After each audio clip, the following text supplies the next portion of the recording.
اور خاص طور پر اس زمانے میں امت مسلمہ کے لیے دعا کی بڑی سخت ضرورت ہے، کیونکہ پچھلے دنوں ہماری امت مسلمہ زبردست فتنے کا شکار ہوئی ہے۔ آپ سب جانتے ہو کہ اسرائیل نے اور امریکہ نے ایران کے اوپر حملہ کر دیا، اور اب حملہ کرنے میں کسی شرم اور حیا کی ضرورت بھی نہیں ہے۔ مذاکرات جاری ہیں اور ایران نے کچھ باتیں تسلیم بھی کر لی ہیں، مذاکرات کی میز سے اٹھ کر جا کر حملہ آور ہو جاتے ہیں ایران کے اوپر۔ یہ ایک عالمی غنڈہ گردی شروع ہوئی ہے کہ ٹرمپ صاحب جب چاہیں تو کسی ملک کے اوپر جا کر اس کے بادشاہ کے محل کے اوپر جا کر بمباری کر کے اس کو مار دیں اور اس پہ قبضہ کر لیں۔ وینزویلا میں یہ کر چکے، اور کھلم کھلا یہ اعلان ہے کہ مجھے حق حاصل ہے کسی بھی ملک کے اوپر اس طرح حملہ کرنے کا، میں جس ملک پہ چاہوں میں اس کو تباہ کر دوں اور اس کے حکمرانوں کو ختم کر دوں۔ نہ کوئی اقوام متحدہ، نہ کوئی بین الاقوامی قانون، نہ کوئی اخلاق، نہ کوئی رواداری، میں عقل کل ہوں، میں جہاں چاہوں جا کر بمباری کر دوں، اس آدمی کو ٹارگٹ کلنگ کروں کسی آدمی کی باقاعدہ۔ تو یہاں بھی ایران کے اوپر حملہ کر کے اسرائیل اور امریکہ نے امت مسلمہ کے خلاف زبردست سازش کھڑی کی ہے۔ مقصد اس کا یہ ہے کہ مسلمان آپس میں متحد نہ ہوں، مسلمانوں کو مسلمانوں سے لڑا دیا جائے۔ ایران پر حملہ ہوا، مذاکرات کے عین درمیان ابھی بات چیت مکمل ہونے والی تھی اور حملہ ہو گیا، اور اس کے سربراہ کو باقاعدہ نشانہ بنا کر قتل کیا گیا۔ یہ جنگل کا قانون، یہ عالمی غنڈہ گردی، اس کا ارتکاب کیا اس رمضان کے اندر۔ مجھے افسوس ہے کہ بعض اوقات لوگ یہ کہنے لگتے ہیں کہ بھئی وہ تو شیعہ لوگ تھے اور ایران سے ہمارا اختلاف ہے اور فلانا۔ خدا کے بندو، اس امریکہ اور اسرائیل نے اس پر اس لیے حملہ نہیں کیا کہ وہ شیعہ تھا،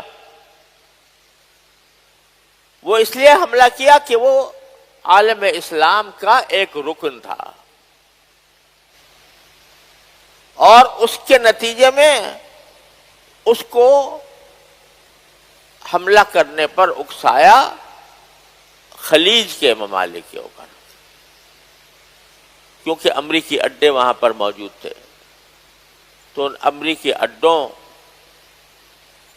سے بظاہر ایران پر حملے ہوتے ہوں گے، تو اس ایران نے یہ کہا تھا کہ اگر مجھ پر حملہ ہوگا تو میں ان امریکی اڈوں کو نشانہ بناؤں گا۔ لیکن امریکی اڈے تو کیا نشانہ بنتے، پتہ نہیں کس حد تک بنے، اللہ ہی جانے، لیکن اس کے نتیجے میں خلیج کے ملکوں میں شہری مر رہے ہیں،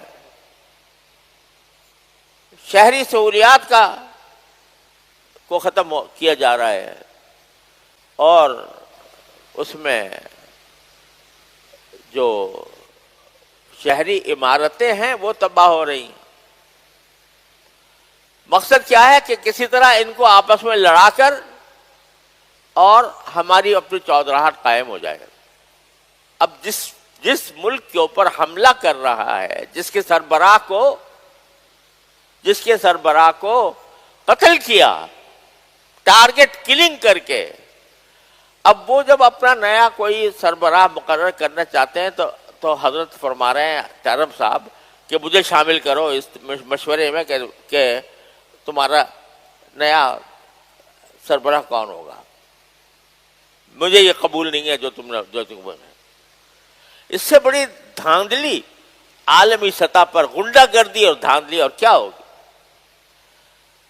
تو اس موقع پر ضرورت ہے کہ ایران کے بڑے حصے سے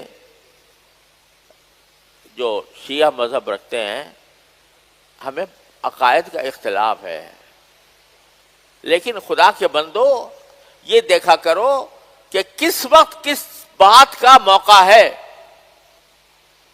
کیا یہ وقت ایسا ہے کہ اس میں شیعہ سنی اختلافات کو ہوا دی جائے؟ کیا امریکہ نے اس لیے حملہ کیا کہ وہ تمہارے عقائد کے خلاف رکھتا تھا؟ وہ تو ایک مسلمان کا نمائندہ چونکہ سمجھا جاتا تھا، اس لیے اس کے اوپر حملہ ہو رہا ہے،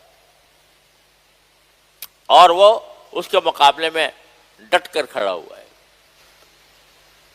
اس کی تو اس لحاظ سے ہمیں حمایت کرنی چاہیے.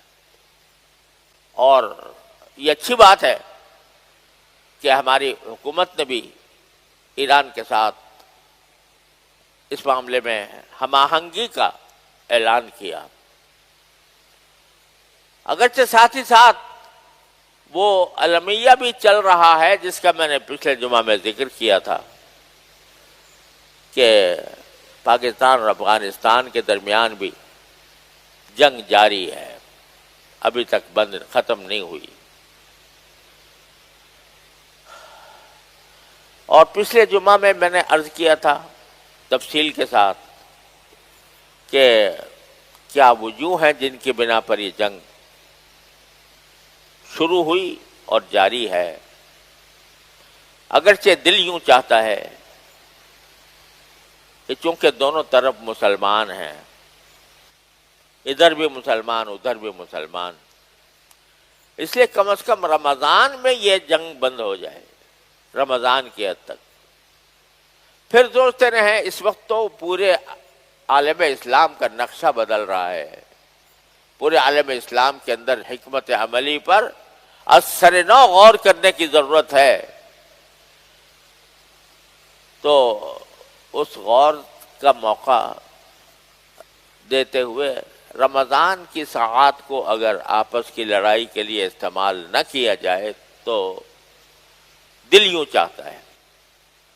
لیکن مقدرات ہیں، اللہ تبارک و تعالی کی طرف سے ہمارے مقدر میں یہی آ گیا کہ رمضان کا مہینہ بھی ہو اور مسلمان سے لڑتا بھی رہے. بہرحال اس کے لیے بھی دعا کرنے کی ضرورت ہے. راتوں کی تنہائی میں اللہ تبارک و تعالیٰ کی بارگاہ میں حاضر ہو کر اللہ سے یہ فریاد کریں، یا اللہ ہم ان فتنوں میں گھر گئے ہیں، اور اسرائیل اور امریکہ اس فکر میں ہے کہ کسی طرح مسلمانوں کی اینٹ سے اینٹ بجا دیں اور ان کو آپس میں لڑا کر یا آپس میں لڑ بڑھ کر خود ختم ہو جائے.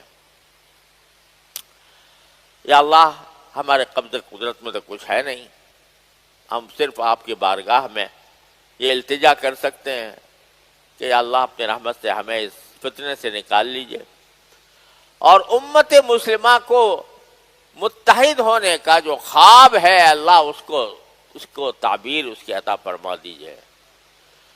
ساری امت مسلمہ اگر متحد ہو جائے تو نہ کوئی امریکہ، نہ کوئی اسرائیل، نہ کوئی اور، نہ بھارت، نہ کوئی اور ہمارا دشمن، وہ ہمارا کچھ بگاڑ نہیں سکتا. اللہ تعالی نے مسلمانوں کے اتحاد میں اتنی طاقت دی ہے، لیکن ساری سازشیں اس پر چل رہی ہیں کہ یہ اکٹھے نہ بیٹھیں، ان کو لڑاؤ. کبھی فرقہ واریت کی بنیاد پر لڑاؤ، کبھی ان کو اس طرح لڑاؤ کہ یہ ایک دوسرے کو کافر کہنا شروع کر دیں، کبھی اس طرح لڑاؤ کہ ان کو یہ کہیں کہ یہ ہمارے اوپر جارحیت کا ارتکاب کرتے ہیں، لہذا ہم ان سے لڑنے کو تیار ہیں. مختلف اندازوں سے مسلمانوں کو لڑایا جا رہا ہے، لیکن اس ساری کائنات میں جو کچھ ہو رہا ہے وہ اللہ جل جلالہ کی قدرت سے، اس کی رحمت سے باہر نہیں ہے۔